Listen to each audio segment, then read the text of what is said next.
welcome to this first episode on sentence diagramming. This may not be a term you're familiar with. I wasn't when I came to learn it, but it is one of the best ways I have ever seen or experienced to learn English grammar. It's how I taught myself, and it's how I hope to teach you.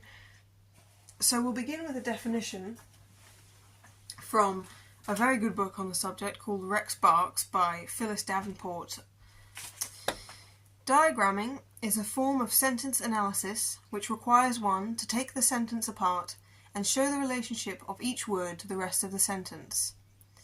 A sentence diagram is not solved until all the parts are in the right place and none are left over.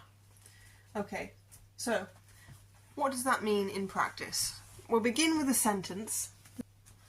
The sentence is one of the building blocks of writing, reading, speaking. It's up there with the alphabet and words themselves. But what is a sentence? Well, a sentence, as we understand it in diagramming and in English language overall, is a subject and a verb. And this here is the way that we conceptualize sentences in diagramming. This little system here, separated by this, and all sorts of things come off of this, but this is the beginning of sentence diagramming. So what is a subject? Well, a subject is someone or some thing. And a verb is doing or being. Okay, so a sentence is someone or something doing or being something. Okay, so let's look at some examples. Harry spoke.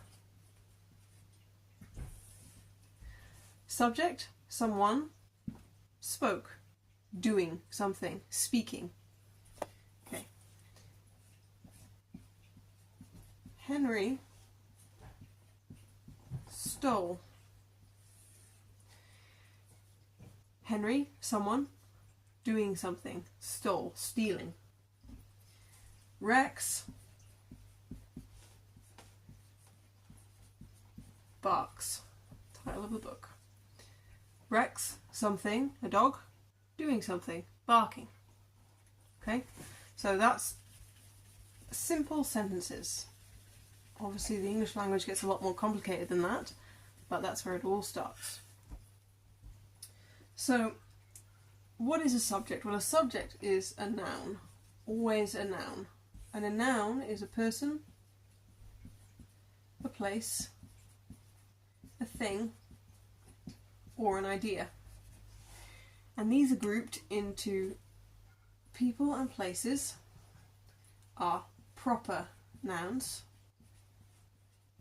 which means they are always capitalized. And things are common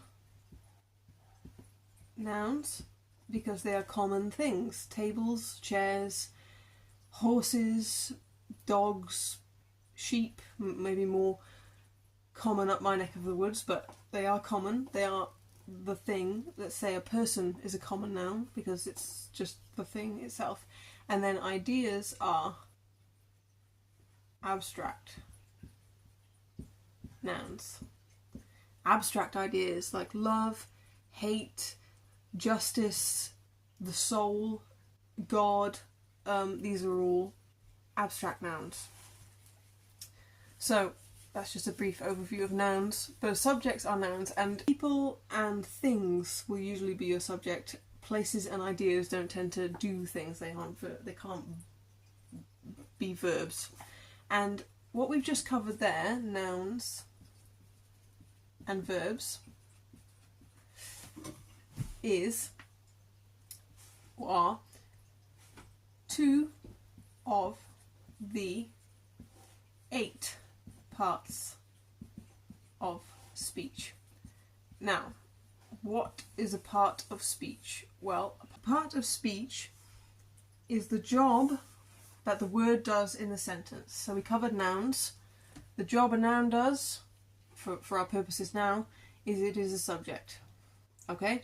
And the job a verb does is it is a doing verb. That's its job. And there are 8 of these. Every English word in the whole language can be categorized into one of 8 of these parts of speech. And we'll cover many more as we go along. But for now, just nouns and verbs. So, I don't want to get too complicated before we go on, but here's a list of verbs you should memorize. These are called helping verbs. And these are may, must, might, shall, should, can, could, will, would, have, do, and be. And why are these called helping verbs? Well, the reason they're called helping verbs is because they go with verbs to help them. So let's think of a verb like swimming or swim. I may swim, I must swim, I might swim, I shall swim, I should swim, I can swim, I could swim, I will swim, I would swim, I have swum, I do swim, or I be swimming, which doesn't quite work, but you get the idea.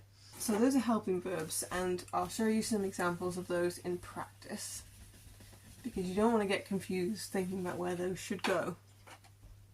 So let's say Harry must have spoken. Subject, verb, helping verbs. Henry might steal. Subject, helping verb, verb. Rex may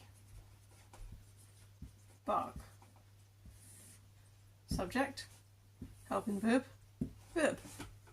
It's all quite straightforward, really. Okay. So let's look at some sentences and pick out the subject and the verb, just to show you that although the sentence can get quite complicated, if you can pick out the subject and the verb, you're really halfway there to understanding the sentence. So let's begin with the cat ran up the tree. Where is our noun? Where is our subject noun? Because tree is a noun, but it's not the subject because it's not doing anything. It doesn't have a verb, but cat does. The cat ran. Cat ran, and the ran is our only verb there. All of these are their own words. They do their own job. They're their own part of speech. So what about many people eat cereal for breakfast? Okay, where is our noun? Well, breakfast is a noun, cereal is a noun, but they're not doing things. Where's our verb? Our verb is eat. What's doing the verb? People are doing it. People eat. See? See how simple it is? Okay, what about some slightly harder ones?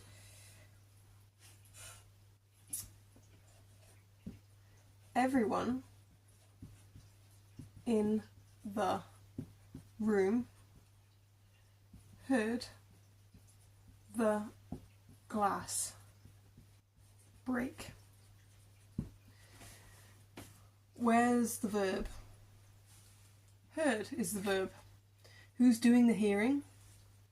Everyone is doing the hearing. And you see how it's separated by these big chunks? That's its own thing. It's its own construction. It has nothing to do with the subject and the verb. Well, it has something to do with it, but not right now. Okay? Let's do one more.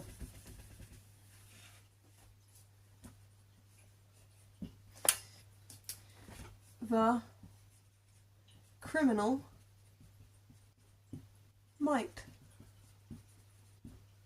have been caught. Sorry about my horrible handwriting.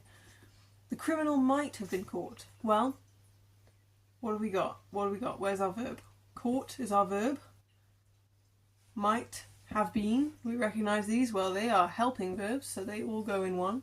And then there's only one noun here. Criminal. It's the only one doing it. That one was quite easy, I think. So, just to finish, what about a sentence like this?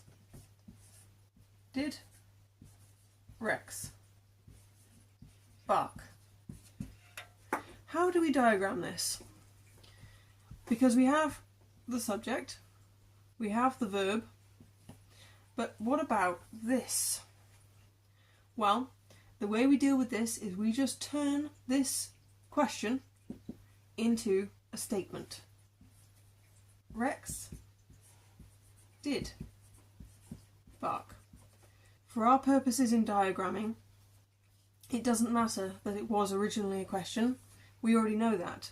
We're not trying to make sense here, we're trying to take apart the sentence to understand it. So we just need to know what all the words mean. It doesn't matter if the word order's right, or if it was a sentence and now it's a if it was a question and now it's a statement. We know it was a question, so when we're done, we can just turn it right back into a question again. So what about, so that's questions, but what about negative sentences, like he did not want to know? Well, we have a subject, he, we have a verb, want, and we have a helping verb, did. But what about this negative? What about this not? Where does he go? Well, not is its own part of speech. So he comes out of the sentence and we're left with he did want. And not fits in somewhere else, which I'll cover later. So you can see that we just turn this into a statement, just like we did with the question. And it doesn't matter because we can just turn it right back into its original form when we're finished taking it apart. Much easier than dissecting a frog. We can just put it all back together at the end and it's still alive. So, I'll leave you with some questions, which I won't write up here because my handwriting's not very fun to read, so I'll just put them up digitally. So I'll leave you with 4 questions and I will read each one out, and then at the start of the next episode I will give you the answers. So with these questions, I just want you to pick out the subject and the verb. Okay? So, question 1. In spring, we look eagerly for new growth. Question 2. The boy with the red hat was singing. Question 3. May my sister play here? Question